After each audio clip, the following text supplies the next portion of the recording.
Going on, everybody? It's PapaStones coming back with another video. So today we got an early look at the set 5 stuff. Not a lot of stuff. It's not spoiler season yet. We just got a little taste of what we're going to be working with. So I wanted to go over it, give some real early impressions, and yeah. So let's jump right into this. So the first leader we got is Darth Maul. These pictures are all grabbed from the FFG live stream, by the way. I couldn't find them online, so did it myself. So bear with me also. So we got Darth Maul though. It is a red black. It says action: use the Force, lose your Force token, deal 1 damage to a unit and 1 damage to a different unit. It flips on 6 and it's a 5/6. It says on attack, do 1 damage to a unit and 1 damage to a different unit. Um, yeah. So the Force is this new mechanic they're working with. We're gonna go over this briefly. We're gonna open a few here. We're gonna minimize this one. So like this is the new base that it comes with. A lot of common base, all the common bases they said in this set are going to be like this. They said they're 28 HP, and it just says when a friendly force unit attacks, the force is with you, which creates you a force token. So basically, if you attack with a force unit, you now have a force token, and then there are things like that previous Darth Maul, right? That you can spend your force token, which means it goes back. And then if you end up attacking again with another force token or another force unit, you'll get your force token back. Then you can spend it.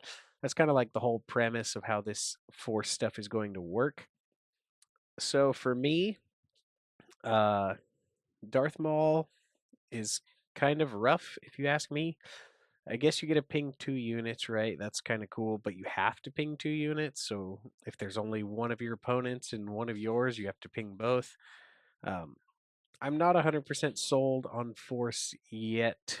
I think it is an interesting gameplay mechanic, but at the same time, it seems a little slow on paper and very terrified of disruption. Because if you can't get a Force unit to attack, or if you can't get the Force, then it'll be a little underwhelming. However, they did mention there will be rare bases that have other ways to get the Force too, so we'll see how those pan out also, but who knows? So, as an upfront though, Maul's not that impressive to me. The 5/6 stat line on a 6 drop leader is not that great.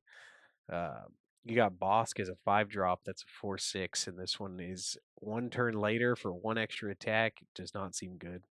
If this was a 5/7, I'd be more impressed, I think, or a 6/6 even, but 5/6 just doesn't seem that appealing. So, yeah, moving on, we got the base. We just talked about this. So, and then this is what the force token actually looks like. It's just a little card. Um, yeah, it says the force is with you. When you use the force, remove this token from play. It'll be interesting to see how people use these. I bet you there'll be an actual token, right? Like a maybe from Game Genic or something. But who knows? I told my boy C Woods to make one. Um, moving on though, we're gonna get into some of the cards though. Here we got Darth Sidious. This is an 8 drop blue black. It is a 6/8 Force Separatist Sith. It has Restore 2, and then it says when played, you may use the Force. If you do, defeat each non Sith unit with 3 or less remaining HP.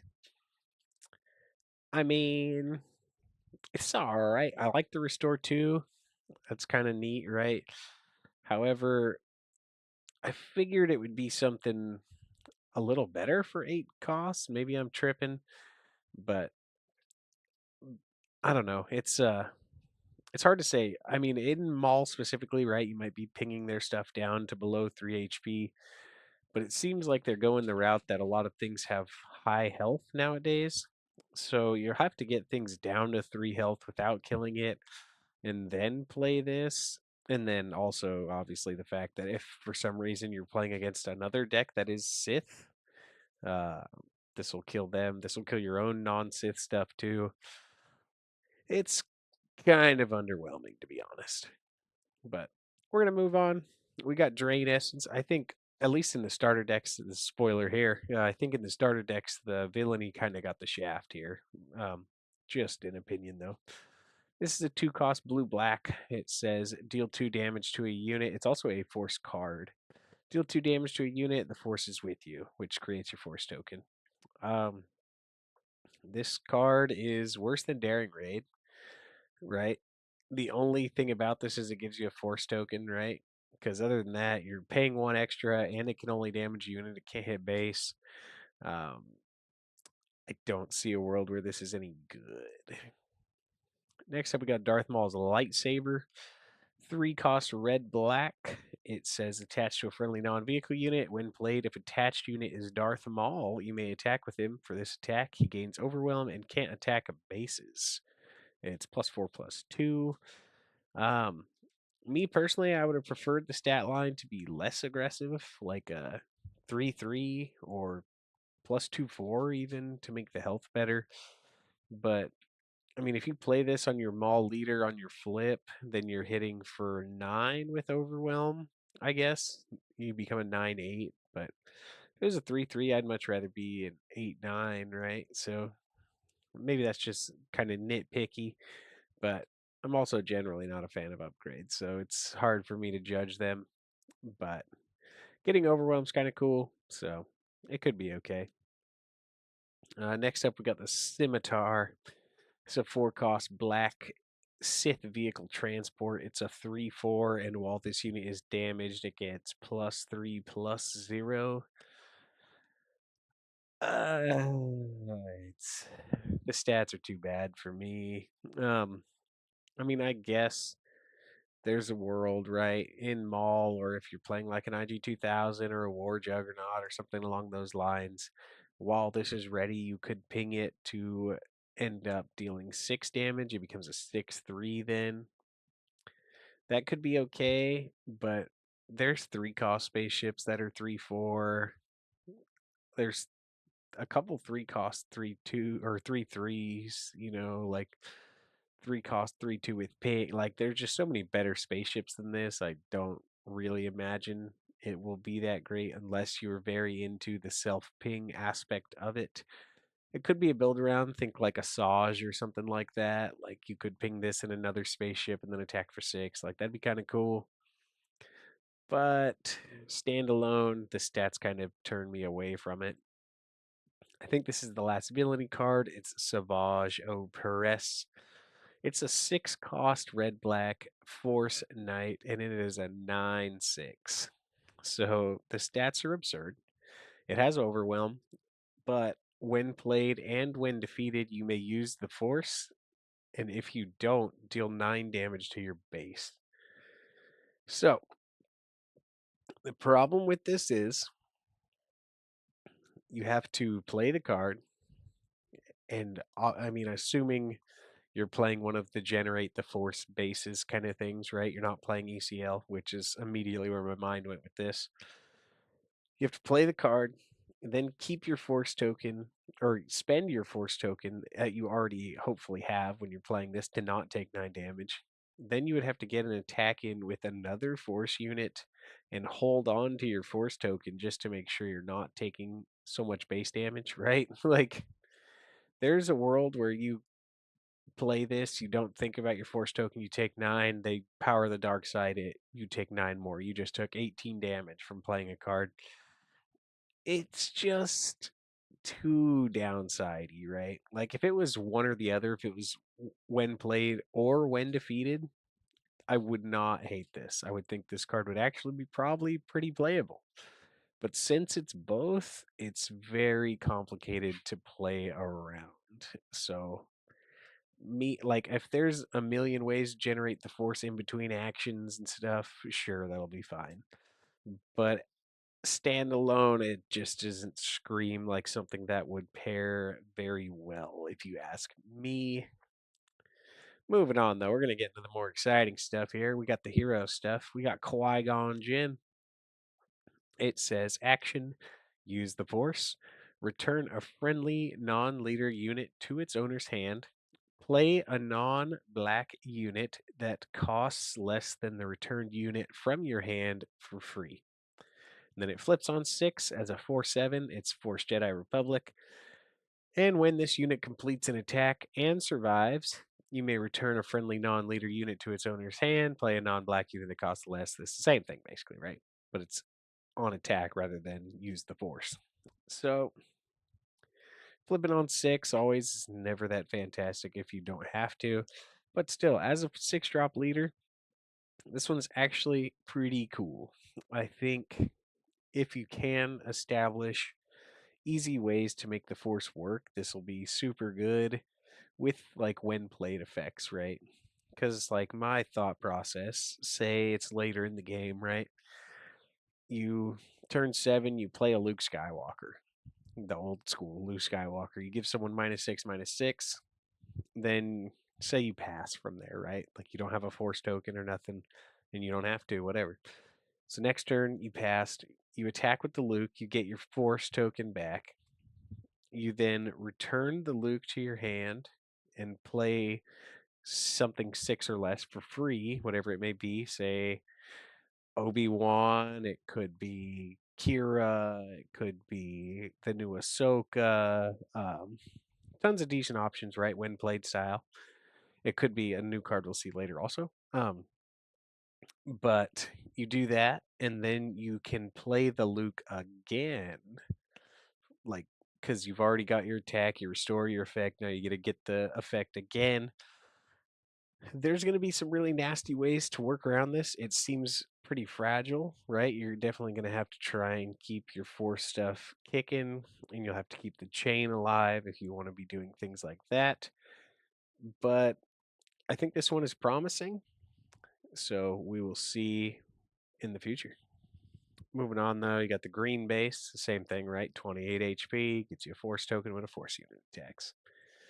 Then you got Obi-Wan Kenobi. This is a 3-cost green-white Force Jedi Republic. It is a 3/5. It says when you play a Force unit, including this unit gains Sentinel for the phase. So another good card in Hero. 3/5 is the premier stat line for 3 costs, right? Like we play Bobas, we play Liberated Slaves because it's a vanilla 3/5. Basically, 3/5 is the stat line you want in the ground, and this has that. It also has Sentinel when it comes out. It can gain conditional Sentinel if you're playing a Force deck. In Qui-Gon, you could put this back in your hand, play something for 2, and then just replay this to heal it, basically, heal the damage off it and get a new 3/5 Sentinel. I think this card's really solid. I'm pretty sure if unless like all this, they said they're planning on going more healthy on ground units. If all the ground 3 costs are 3/5s, then maybe they'll print better ones. But as a standalone, as our first sight into it, this is a playable card, 100%.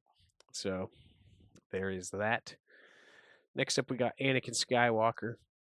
It's a 1-cost yellow white 1/1 Force Fringe. It is hidden and shielded. So hidden's a new keyword they had. It just says this unit can't be attacked if it was played this phase. Basically, it's like if any of you ever played Hearthstone, it's like stealth, right? In a sense, not as good as stealth. But basically it keeps you from being ran over immediately. Like if your opponent, say you don't have the initiative, right? And you played this last, or I guess that wouldn't matter. It doesn't matter about initiative. Just say you played this, right? Your opponent already has a unit on board. You play this, and you need this unit to stick around. It'll stick around because they can attack it unless they have like removal or spells or whatever. But then you could technically from there, you could, if you have initiative, since it was hidden, you could get your 1 damage in, get your force token, whatever it may be. Um, I'm interested to see how they work around the hidden concept. Because, like, as a whole, right, this card's kind of underwhelming. But, because it's just a 1/1, right? But imagine if it was like a crafty smuggler, right? Like 2/2 shielded, but also hidden. Is that good enough? Like they can't run into it. Granted, it's shielded, so it doesn't matter. I feel like shielded on a hidden unit isn't that important, to be honest. I feel like it would be something different. Maybe like restore on a hidden unit would be pretty clutch, I think. Things like that, right? But we'll see. They also mentioned that they said hidden is an evergreen keyword, meaning that uh, from like future sets that cards will be printed with hidden. So it's kind of like Sentinel and Shielded and stuff like that, right? Like it's sticking around, unlike like Smuggle and stuff, which they wanted to do one set of apparently, but I don't know. We'll see. This card as a standalone kind of underwhelming, but the force tag, you probably get your attack off. It's also shielded, so you definitely probably get your force token on it. So I don't know. Next up, though, we got a good one. We got Qui-Gon Jinn's Aether Sprite. This is a 5 cost yellow white 3/6. It's a Jedi Republic vehicle fighter. It says on attack, the next time you use a when played ability this phase, you may use that ability again. So my only concern is it's a little slow. At least it has 6 health. It's definitely a more defensive statted ship, right? 5 cost for 3/6 isn't that obscene. I know like Obi-Wan's Aether Sprite is a 5 cost 4/6. Other 5 drop ships immediately do not come to mind, which is strange. But like even 6 drops, you got like Ruthless Raiders a 4/6, Fire Spray's a 5/6, Resupply Carriers a 4/5, things like that, right? A lot of 6 drop ships come to mind. MC-30 frigate thing is like a 5/5 with Overwhelm or something like that, right? I'm just thinking of random ships. But so this one is definitely very understated for its thing, but basically you just need it to survive because the next one played ability you gain is a double, kind of like Thrawn in a sense, right? With when defeated. This goes back to the interaction with Qui-Gon. Imagine you had this, you attack with this, after you've already returned, one of your good win plays, your Ahsokas, your Lukes, your whatever it may be, right? Luke can give -6/-6 twice. Ahsoka can make him discard 2 cards. What other good win plays are there in yellow white? Other random stuff, right? Things I'm not thinking of currently. Enfys Nest maybe can bounce 2 cards. Cantina Bouncer can bounce 2 cards. Things like that. I mean, there's a lot of really good when played effects that if this sticks around, like this is the card that will have to get removed because it can enable some really annoying things. We'll see though. We'll see what direction Hero goes, but I think this card is promising for sure. Then we have the Stinger Mantis. This is a 5 cost yellow white 4/6. It's a fringe vehicle transport. It says when played, you may deal 2 damage to an exhausted unit. Sure, I guess. Honestly, for me, pretty underwhelming. I know a lot of people are talking about this because it signals what some of the other cards in the set could be because of this coming in. But as a standalone card, it's all right? Like, I guess, Mandalorian will probably like this. Maybe Mando gets some play. Other than that, though, not 100% sold on this. Then, last but not least, we got the Porg. This is a 0 cost 1/1. That's it. Uh, Super cool artwork. Everybody loves a nice little Porg, right? But are you really gonna put this in your deck? I just don't see why. It's not like I know I just referenced it recently, but like Hearthstone has an effect called combo where the card does something if you've played another card that turn kind of thing, right? It's rogue specific, but that's like the only time I've ever seen anything run cards that are super dirt cheap to like, help enable that kind of concept. So if they're planning on doing something like that, sure, maybe this sees some niche action there. But if not, if it's literally just going to be a 0 cost 1/1, is there a world where you want a 1/1 just because it's free? Like I know I'm thinking of like the super aggro decks, right? Like Kylo, where they want their turn 1 to be 2/1 drops. Would you want your turn 1 to be 2/1 drops and a 0 drop, and now you have what, 1 card left in hand, and then hope your next 2 draws are good enough to be viable? Maybe, but at the same time, maybe not. I don't know. I could see it maybe in the super duper aggro decks, but other than that, I just think it's kind of pack filler. But It might end up being the new face of Market Watch though, because it's pretty fucking sweet. Um, that's all we got this time though. Thanks for watching. You can check out my cool stuff. Um, thanks for watching though. Make sure to drop a thumbs up if you enjoyed the video. Comment down below. Let me know what you think of the early spoilers we have.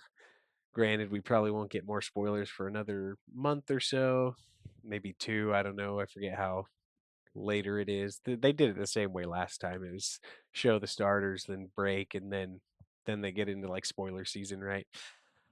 But let me know what you think of the early spoilers. If you're excited for set 5, if you're still enjoying set 4. Me personally, I'm still enjoying set 4. I don't think this takes away from that. Although I do have some curiosities brewing in my brain about this Qui-Gon Jinn deck, so we'll see. But let me know what you're up to, whatever it may be. Subscribe to the channel if you haven't already. I'll catch you guys in the next one. Peace.